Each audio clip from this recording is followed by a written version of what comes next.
Hi, welcome back to the Word in Our Hearts. We're going to continue on with Ezekiel, starting with chapter 10. The glory departs from the temple. I looked, and I saw the likeness of a throne of sapphire above the expanse that was over the heads of the cherubim. The Lord said to the man clothed in linen, "Go in among the wheels beneath the cherubim. Fill your hands with burning coals from among the cherubim, and scatter them over the city." And as I watched, he went in.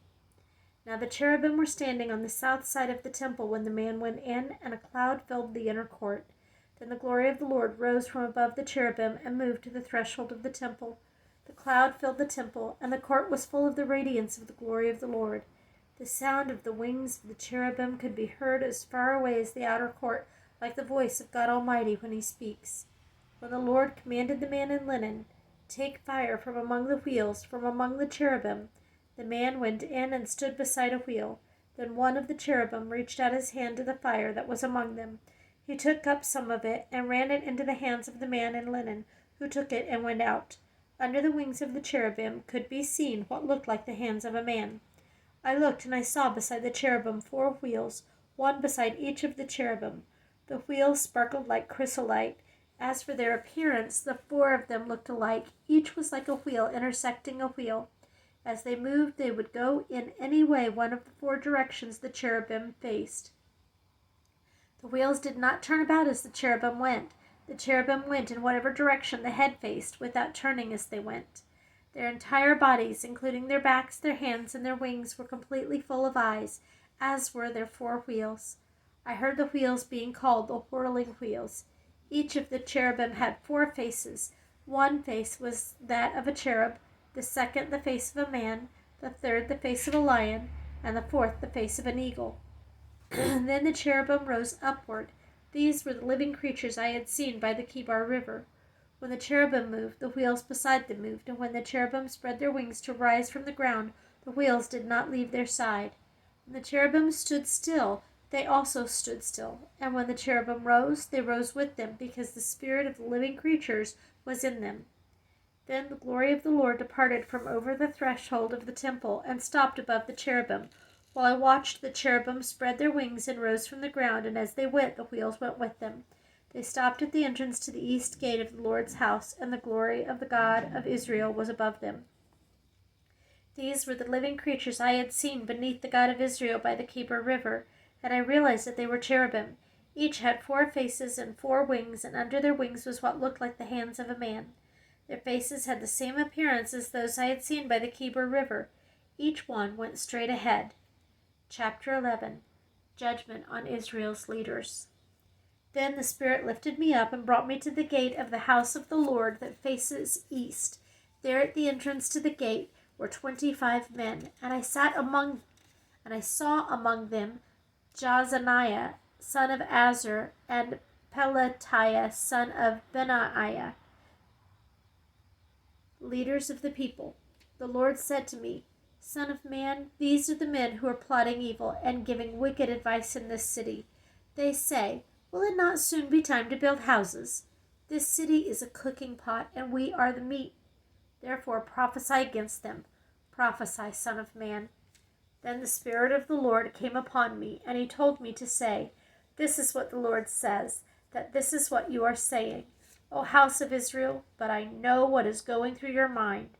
You've killed many people in this city and filled its streets with the dead.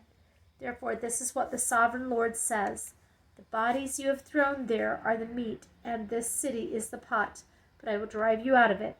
You fear the sword, and the sword is what I bring against you, declares the sovereign Lord. I will drive you out of the city and hand you over to foreigners and inflict punishment on you. You will fall by the sword, and I will execute judgment on you at the borders of Israel.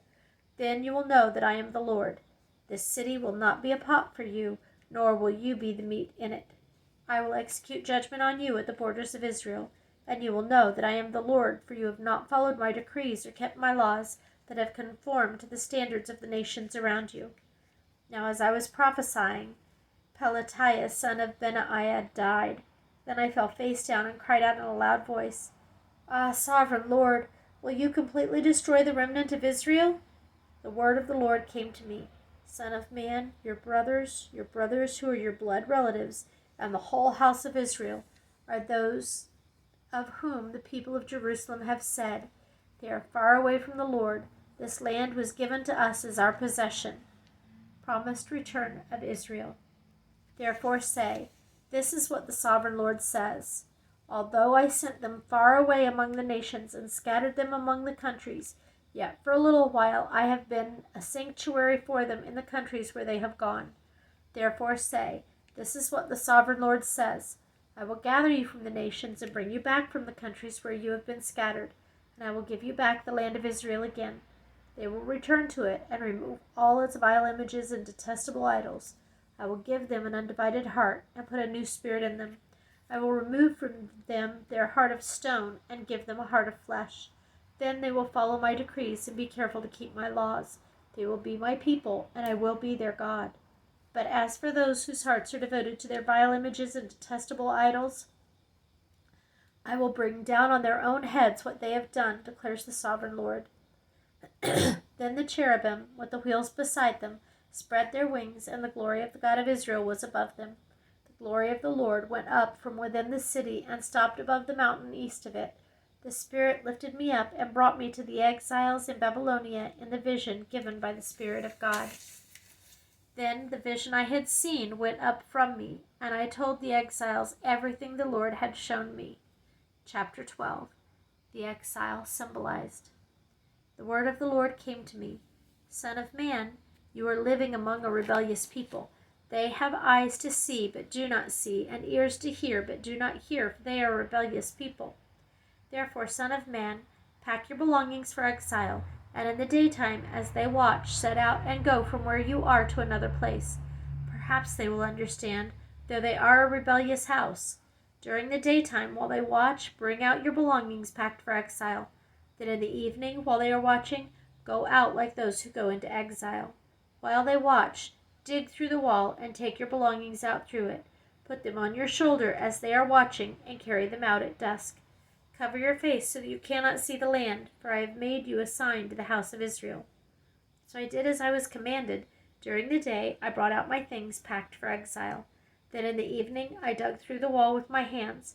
I took my belongings out at dusk, carrying them on my shoulders while they watched. In the morning the word of the Lord came to me. Son of man, did not that rebellious house of Israel ask you, what are you doing? Say to them, this is what the sovereign Lord says. This oracle concerns the prince in Jerusalem and the whole house of Israel who are there. Say to them, I am a sign to you.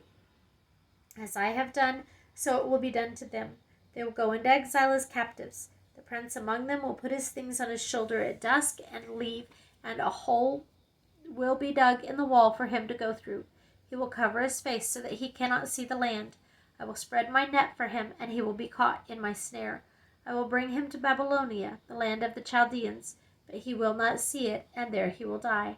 I will scatter to the winds all those around him, his staff and all his troops, and I will pursue them with drawn sword. They will know that I am the Lord when I disperse them among the nations and scatter them through the countries. But I will spare a few of them from the sword, famine, and plague, so that in the nations where they go they may acknowledge all their detestable practices. Then they will know that I am the Lord. The word of the Lord came to me.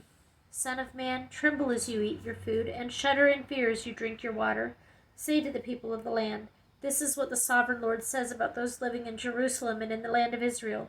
They will eat their food in anxiety and drink their water in despair, for their land will be stripped of everything in it because of the violence of all who live there. The inhabited towns will be laid waste, and the land will be desolate. Then you will know that I am the Lord. The word of the Lord came to me. Son of man, what is this proverb you have in the land of Israel? The days go by and every vision comes to nothing? Say to them, this is what the sovereign Lord says. I am going to put an end to this proverb, and they will no longer quote it in Israel. Say to them, the days are near when every vision will be fulfilled, for there will be no more false visions or flattering divinations among the people of Israel. But I, the Lord, will speak what I will, and it shall be fulfilled without delay. For in your days, you rebellious house, I will fulfill whatever I say, declares the sovereign Lord. The word of the Lord came to me. Son of man, the house of Israel is saying, vision he sees is for many years from now, and he prophesies about the distant future. Therefore say to them, this is what the sovereign Lord says. None of my words will be delayed any longer. Whatever I say will be fulfilled, declares the sovereign Lord. Chapter 13. False prophets condemned. The word of the Lord came to me. Son of man, prophesy against the prophets of Israel who are now prophesying. Say to those who prophesy out of their own imagination, hear the word of the Lord. This is what the sovereign Lord says. Woe to the foolish prophets who follow their own spirit and have seen nothing. Your prophets, O Israel, are like jackals among ruins. You have not gone up to the breaks in the wall to repair it for the house of Israel, so that it will stand firm in the battle on the day of the Lord. Their visions are false and their divinations a lie. They say the Lord declares when the Lord has not sent them, yet they expect their words to be fulfilled. Have you not seen false visions and uttered lying divinations when you say the Lord declares, though I have not spoken? Therefore this is what the sovereign Lord says. Because of your false words and lying visions, I am against you, declares the sovereign Lord. My hand will be against the prophets who see false visions and utter lying divinations. They will not belong to the council of my people or be listed in the records of the house of Israel, nor will they enter the land of Israel. Then you will know that I am the sovereign Lord, because they lead my people astray, saying peace when there is no peace, and because when a flimsy wall is built, they cover it with whitewash. Therefore tell those who cover it with whitewash that it is going to fall. Rain will come in torrents, and I will send hailstones hurtling down, and violent winds will burst forth. When the wall collapses, will people not ask you, where is the whitewash you covered it with? Therefore this is what the sovereign Lord says. In my wrath I will unleash a violent wind, and in my anger hailstones and torrents of rain will fall with destructive fury. I will tear down the wall you have covered with whitewash, and will level it to the ground so that its foundation will be laid bare. When it falls, you will be destroyed in it, and you will know that I am the Lord. So I will spend my wrath against the wall and against those who covered it with whitewash. I will say to you, the wall is gone, and so are those who whitewashed it, those prophets of Israel who prophesied to Jerusalem and saw visions of peace for her when there was no peace, declares the sovereign Lord. Now, Son of man, set your face against the daughters of your people who prophesy out of their own imagination. Prophesy against them and say, this is what the sovereign Lord says. Woe to the woman who sew magic charms on all their wrists and make veils of various lengths for their heads in order to ensnare people. Will you ensnare the lives of my people but preserve your own? You have profaned me among my people for a few handfuls of barley and scraps of bread. By lying to my people who listen to lies, you have killed those who should not have died and have spared those who should not live. Therefore, this is what the sovereign Lord says. I am against your magic charms with which you ensnare people like birds, and I will tear them from your arms. I will set free the people that you ensnare like birds. I will tear off your veils and save my people from your hands, and they will no longer fall prey to your power. Then you will know that I am the Lord, because you disheartened the righteous with your lies when I have brought them no grief, and because you encouraged the wicked not to turn from their evil ways and so save their lives. Therefore you will no longer see false visions or practice divination. I will save my people from your hands, and then you will know that I am the Lord. Chapter 14. Idolaters condemned. Some of the elders of Israel came to me and sat down in front of me. Then the word of the Lord came to me. Son of man, these men have set up idols in their hearts and put wicked stumbling blocks before their faces. Shall I let them inquire of me at all? Therefore speak to them and tell them, this is what the sovereign Lord says. When any Israelite sets up idols in his heart and puts a wicked stumbling block before his face, then goes to a prophet. I, the Lord, will answer him myself in keeping with his great idolatry. I will do this to recapture the hearts of the people of Israel, who have all deserted me for their idols. Therefore say to the house of Israel, this is what the sovereign Lord says. Repent, turn from your idols, and renounce all your detestable practices. When any Israelite or any alien living in Israel separates himself from me and sets up idols in his heart and puts a wicked stumbling block before his face, and then goes to a prophet to inquire of me, I, the Lord, will answer him myself. I will set my face against that man and make him an example. and a byword. I will cut him off from my people. Then you will know that I am the Lord. And the prophet is enticed to utter a prophecy. And if the prophet is enticed to utter a prophecy, I, the Lord, have enticed that prophet, and I will stretch out my hand against him and destroy him from among my people Israel. They will bear the guilt. The prophet will be as guilty as the one who consults him. Then the people of Israel will no longer stray from me, nor will they defile themselves any more with all their sins. They will be my people, and I will be their God, declares the sovereign Lord. Judgment inescapable. The word of the Lord came to me. Son of man, if a country sins against me by being unfaithful, and I stretch out my hand against it to cut off its food supply, and send famine upon it, and kill its men and their animals, even if these 3 men, Noah, Daniel, and Job, were in it, they could save only themselves by their righteousness, declares the sovereign Lord. Or if I send wild beasts through that country and leave it childless, and it becomes desolate, so that no one can pass through it because of the beasts, as surely as I live, declares the sovereign Lord, even if these 3 men were in it, they could not save their own sons or daughters. They alone would be saved, but the land would be desolate. Or if I bring a sword against that country and say, let the sword pass throughout the land, and kill its men and their animals, as surely as I live, declares the sovereign Lord, even if these 3 men were in it, they could not save their own sons or daughters. They alone would be saved.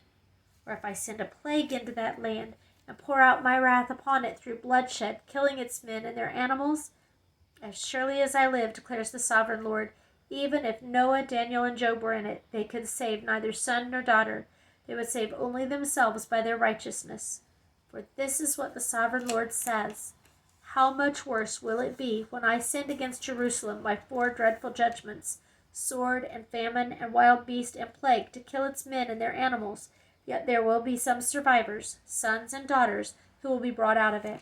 They will come to you, and when you see their conduct and their actions, you will be consoled regarding the disaster I have brought upon Jerusalem. Every disaster I have brought upon it, you will be consoled when you see their conduct and their actions, for you will know that I have done nothing in it without cause, declares the sovereign Lord. Chapter 15. Jerusalem, a useless vine. The word of the Lord came to me. Son of man, how is the wood of a vine better than that of a branch on any of the trees in the forest? Is wood ever taken from it to anything useful? Do they make pegs from it to hang things on? And after it is thrown on the fire as fuel, and the fire burns both ends and chars the middle, is it then useful for anything? If it was not useful for anything when it was whole, how much less can it be made into something useful when the fire has burned it and it is charred? Therefore, this is what the sovereign Lord says. As I have given the wood of the vine among the trees of the forest as fuel for the fire, so will I treat the people living in Jerusalem. I will set my face against them. Although they have come out of the fire will yet consume them. And when I set my face against them, you will know that I am the Lord. I will make the land desolate because they have been unfaithful, declares the sovereign Lord. An allegory of unfaithful Jerusalem. And this is chapter 16. The word of the Lord came to me. Son of man, confront Jerusalem with her detestable practices and say, this is what the sovereign Lord says to Jerusalem. Your ancestry and birth were in the land of the Canaanites. Your father was an Amorite, and your mother a Hittite. On the day you were born, your cord was not cut, nor were you washed with water to make you clean, nor were you rubbed with salt or wrapped in cloths. No one looked on you with pity or had compassion enough to do any of these things for you. Rather, you were thrown out into the open field, for on the day you were born, you were despised. Then I passed by and saw you kicking about in your blood, and as you lay there in your blood, I said to you, live! I made you grow like a plant of the field. You grew up and developed and became the most beautiful of jewels. Your breasts were formed and your hair grew, and you who were naked and bare. Later I passed by, and when I looked at you and saw that you were old enough for love, I spread the corner of my garment over you and covered your nakedness. I gave you my solemn oath and entered into a covenant with you, declares the sovereign Lord, and you became mine. I bathed you with water and washed the blood from you and put ointments on you. I clothed you with an embroidered dress and put leather sandals on you. I dressed you in fine linen and covered you with costly garments. I adorned you with jewelry. I put bracelets on your arms and a necklace around your neck. And I put a ring in your nose, earrings on your ears, and a beautiful crown on your head. So you were adorned with gold and silver. Your clothes were of fine linen and costly fabric and embroidered cloth. Your food was fine flour, honey, and olive oil. You became very beautiful and rose to be a queen, and your fame spread among the nations on account of your beauty, because the splendor I had given you made your beauty perfect, declares the sovereign Lord. But you trusted in your beauty and used your fame to become a prostitute. You lavished your favors on anyone who passed by, and your beauty became his. You took some of your garments to make gaudy high places where you carried on your prostitution. Such things should not happen, nor should they ever occur. You also took the fine jewelry I gave you, the jewelry made of my gold and silver, and you made for yourself male idols and engaged in prostitution with them. And you took your embroidered cloths to put on them, and you offered my oil and incense before them. Also the food I provided for you, the fine flour, olive oil, and honey I gave you to eat, you offered as fragrant incense before them. That is what happened, declared the sovereign Lord. And you took your sons and daughters whom you bore to me, and sacrificed them as food to the idols. Was your prostitution not enough? You slaughtered my children and sacrificed them to idols. In all your detestable practices and your prostitution, you did not remember the days of your youth when you were naked and bare, kicking about in your blood. Woe, woe to you, declares the sovereign Lord. In addition to all your other wickedness, you built a mound for yourself and made a lofty shrine in every public square. At the head of every street, you built your lofty shrines and degraded your beauty, offering your body with increasing promiscuity to anyone who passed by. You engaged in prostitution with the Egyptians, your lustful neighbors, and provoked me to anger with your increasing promiscuity. So I stretched out my hand against you and reduced your territory. I gave you over to the greed of your enemies, the daughters of the Philistines, who were shocked by your lewd conduct. You engaged in prostitution with the Assyrians, too, because you were insatiable, and even after that you still were not satisfied. Then you increased your promiscuity to include Babylonia, a land of merchants, but even with this you were not satisfied. How weak-willed you are, declares the sovereign Lord, when you do all these things, acting like a brazen prostitute. When you built your mounds at the head of every street and made your lofty shrines in every public square, you were unlike a prostitute, because you scorned payment. You adulterous wife, you prefer strangers to your own husband. Every prostitute receives a fee, but you give gifts to all your lovers, bribing them to come to you from everywhere for your illicit favors. So in your prostitution, you are the opposite of others. No one runs after you for your favors. You are the very opposite, for you give payment, and none is given to you. Therefore, you prostitute, hear the word of the Lord. This is what the sovereign Lord says. Because you poured out your wealth and exposed your nakedness in your promiscuity with your lovers, and because of all your detestable idols, and because you gave them your children's blood, therefore I am going to gather all your lovers with whom you found pleasure, those you loved as well as those you hated. I will gather them against you from all around, and will strip you in front of them, and they will see all your nakedness. I will sentence you to the punishment of women who commit adultery and who shed blood. I will bring upon you the blood vengeance of my wrath and jealous anger. Then I will hand you over to your lovers, and they will tear down your mounds and destroy your lofty shrines. They will strip you of your clothes and take your fine jewelry and leave you naked and bare. They will bring a mob against you, who will stone you and hack you to pieces with their swords. They will burn down your houses and inflict punishment on you in the sight of many women. I will put a stop to your prostitution, and you will no longer pay your lovers. Then my wrath against you will subside, and my jealous anger will turn away from you. I will be calm and no longer angry. Because you did not remember the days of your youth, but enraged me with all these things, I will surely bring down on your head what you have done, declares the sovereign Lord. Did you not add lewdness to your other detestable practices? Everyone who quotes Proverbs will quote this proverb about you. Like mother, like daughter. You are a true daughter of your mother, who despised her husband and her children. And you are a true sister of your sisters, who despised their husbands and their children. Your mother was a Hittite, and your father an Amorite. Your older sister was Samaria, who lived to the north of you with her daughters, and your younger sister, who lived to the south of you with her daughters, was Sodom. You not only walked in their ways and copied their detestable practices, but in all your ways you soon became more depraved than they. As surely as I live, declares the sovereign Lord, Your sister Sodom and her daughters never did what you and your daughters have done. Now this was the sin of your sister Sodom. She and her daughters were arrogant, overfed, and unconcerned. They did not help the poor and the needy. They were haughty and did detestable things before me. Therefore I did away with them, as you have seen. Samaria did not commit half the sins you did. You have done more detestable things than they, and have made your sisters seem righteous by all these things you have done. Bear your disgrace, for you have furnished some justification for your sisters, because your sins were more vile than theirs. They appear more righteous than you. So then be ashamed and bear your disgrace, for you have made your sisters appear righteous. We're going to end there for this time, and we'll start with Ezekiel chapter 16, verse 53 when we come back. Thank you for listening.